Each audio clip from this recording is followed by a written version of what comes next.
चीन लगातार कर रहा था हिंद महासागर में चुल। भारत ने अचानक ताइवान स्ट्रेट में लिया बड़ा बदला। जिनपिंग की दादागिरी पर मोदी ने उतारी सेना, तो मोदी की दवा से बाइडेन ने भी कर दिया चीन का इलाज।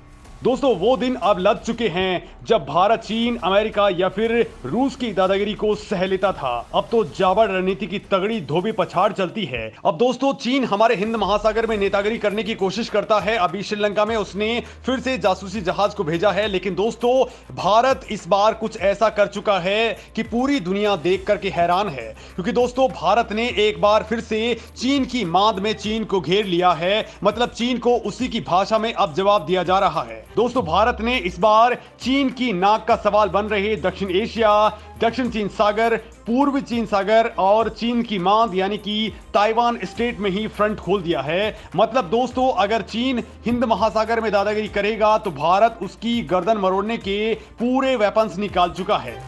अब ये पूरा का पूरा खेल कैसे हो रहा है और उसमें एक साथ कई सारे देश भारत के सपोर्ट में क्यों आ खड़े हुए हैं। और दोस्तों, ठीक से कहूं तो ये घेराबंदी असल में चीनी इकोनॉमी का हमेशा के लिए गला दबाने वाली साबित होगी। तो दोस्तों, आपको बता दूं कि असल में टीम मोदी ने खेल क्या किया है, जो करोड़ों भारतीयों का सीना दोस्तों गर्व से 56 इंच का कर देगी।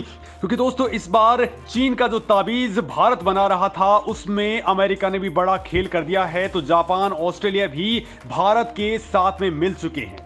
यानी दोस्तों, ठीक से कहूं तो बड़ा खेल हो चुका है। दोस्तों, ये तो आप भी जानते हैं कि चीन का भारत के साथ तनाव चल रहा है और इसके साथ ही ताइवान के साथ भी उसका भयंकर तनाव चल रहा है। और अब तक भारत ताइवान का खुलकर के साथ नहीं दे पाता था, लेकिन अब पासा पलट चुका है। अब भारत चीन के साथ दो दो हाथ करने के मोड में आ चुका है। दोस्तों, चीन कभी भारत को हिमालय में ही उलझा करके रखना चाहता था, लेकिन अब भारत ने उसी चीन की रणनीति को काउंटर करने के लिए ताइवान स्ट्रेट में खेल कर दिया है। भारत ने दोस्तों यहां अपने नौसैनिक युद्धपोतों के साथ साथ submarine Hunter P-8I antiship submarine warfare aircraft को भेज दिया है। यानी अब चीन के खिलाफ सीधी मुनादी हो चुकी है।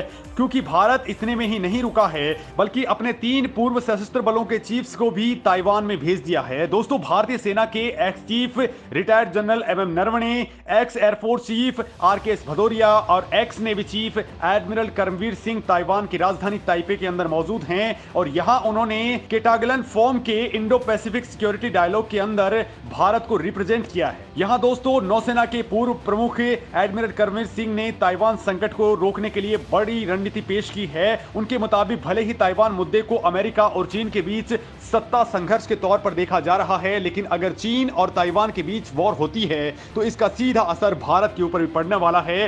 भारत का आधे से ज्यादा कारोबार इसी दिशा में यानी कि ईस्ट की ओर होता है।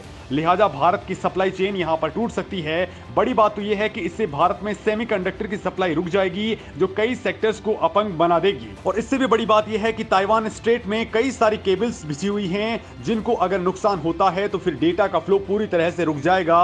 लिहाजा अब भारत यहां खुल करके चीन के खिलाफ उतर आया है। और दोस्तों, इसे रोकने के लिए इस वक्त ऑस्ट्रेलिया के सिडनी में मालाबार एक्सरसाइज भी चल रही है, जिसमें भारत, जापान, ऑस्ट्रेलिया और अमेरिका भाग ले रहे हैं। ऐसा पहली बार है जब ऑस्ट्रेलिया की नौसेना इस मालाबार अभ्यास को आयोजित कर रही है। इसमें पूरी तरह से चीन से निपटने की तैयारी हो रही है। वॉर गेम के दौरान दुश्मनों के जहाजों, हवा में उड़ रहे टारगेट्स और एंटी सबमरीन ऑपरेशन चलाए जा रहे हैं। साथ ही युद्धपोत हथियारों से लाइव फायरिंग की ड्रिल भी कर रहे हैं। भारत की ओर से INS सह्याद्री युद्धपोत हिस्सा ले रहा है। दोस्तों, ये प्रोजेक्ट 17 के तहत बनाया गया स्टेल्थ फ्रिगेट है, जो कई तरह की भूमिका निभा सकता है। इसके अलावा INS कोलकाता भी सिडनी में मालाबार युद्धाभ्यास में शामिल है। दोस्तों, इन दोनों ही भारतीय युद्धपोतों में कई घातक हथियार और कई सेंसर्स लगे हुए हैं, जो समुद्री सतह, हवा और पानी के नीचे मौजूद खतरों की पहचान करके उनको बर्बाद करने की ताकत रखते हैं। दोस्तों, इस मालाबार एक्सरसाइज की शुरुआत साल 1992 के अंदर हो गई थी। तब भारत और अमेरिका इसके अंदर शामिल थे। बाद में दोस्तों इसमें जापान और ऑस्ट्रेलिया भी शामिल हो गए। चूंकि चीन के युद्धपोत अब हिंद महासागर में डेरा डाले हुए हैं, चीनी पनडुब्बियां लगातार गश्त करती हैं। चीन कंबोडिया में नौसैन्य अड्डा बना चुका है और उसकी योजना श्रीलंका, पाकिस्तान और अफ्रीकन कंट्रीज में नेवल बेस बनाने की है। यही वजह है कि मालाबार एक्सरसाइज में शामिल देश चीन को ध्यान में रख करके ही साथ आ चुके हैं। चीन को लेकर की बड़ी बात यह है कि चीन से निपटने के लिए भारत को जापान की बड़ी पार्टनरशिप मिल चुकी है। दोस्तों जापान ने भारत के सुखोई 30 MKI लड़ाकू जेट्स के साथ ही फ्रांस के बने हुए राफेल जेट्स और इसके साथ ही इटली की वायुसेना की F-35 जेट्स के साथ में युद्धाभ्यास किया है। इससे पहले दोस्तों 2022 के अंदर जापान और भारत ने अपना पहला संयुक्त लड़ाकू अभ्यास आयोजित किया था, जिसमें इंडियन एयरफोर्स के सुखोई 30 MKI और जापान के F-15 और F-2 फाइटर जेट्स ने हिस्सा लिया था। चीन की वजह से जापान सुखोई 30 MKI विमानों के साथ अभ्यास करने के लिए बहुत बेचैन था। दरअसल दोस्तों चीनी वायुसेना भी इन Su-30 लड़ाकू विमानों का इस्तेमाल करती है। ऐसे में जापान को इसकी ताकत और कमजोरियों के बारे में अब अच्छे से जानकारी मिल चुकी है।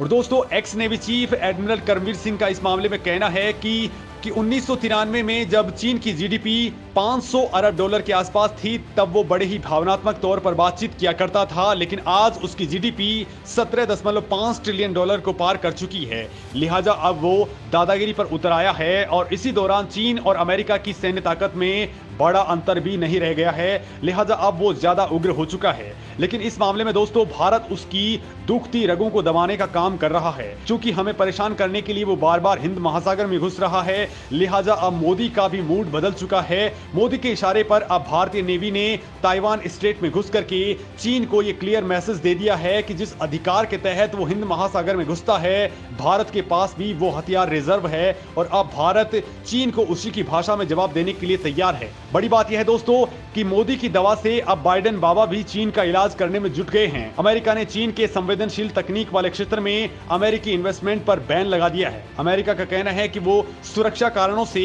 चीन में अमेरिकी निवेश पर यह बैन लगा रहा है। मतलब दोस्तों अब semiconductors, micro electronics, quantum computing तकनीक और कुछ आर्टिफिशियल इंटेलिजेंस सिस्टम्स के अंदर चीन में इन्वेस्टमेंट रुक जाएगा। दरअसल दोस्तों अमेरिका और रूस से टेक्नोलॉजी चुरा करके चीन आज दूसरे नंबर की इकोनॉमी बन चुका है और अमेरिका को अब जाकर के इस बात की समझ पड़ चुकी है कि उसकी टेक्नोलॉजी का इस्तेमाल चीन उसी के खिलाफ कर रहा है। लिहाजा अमेरिका ने अब संवेदनशील टेक्नोलॉजीज के क्षेत्र में अमेरिकी कंपनियों के चीन में इन्वेस्टमेंट पर पूरी तरह से बैन लगा दिया है। और दोस्तों इससे चीन बिलबिला उठा है क्योंकि उसकी इकोनॉमी पर यह सबसे बड़ा प्रहार है। चीनी कम्युनिस्ट पार्टी सरकार और अपने मुखपत्रों के जरिए अमेरिका को जम करके कोस रही है। चीनी विदेश मंत्रालय ने बयान जारी करके कहा है कि अमेरिका का ये फैसला बिल्कुल गलत है। ये फैसला तुरंत वापस लेना चाहिए और इन्वेस्टमेंट पर प्रतिबंध तुरंत हटाने का आग्रह भी उन्होंने किया है। चीनी कम्युनिस्ट पार्टी के मुखपत्र कहे जाने वाले ग्लोबल टाइम्स ने अमेरिका के इस फैसले के खिलाफ जम करके जहर उगला है।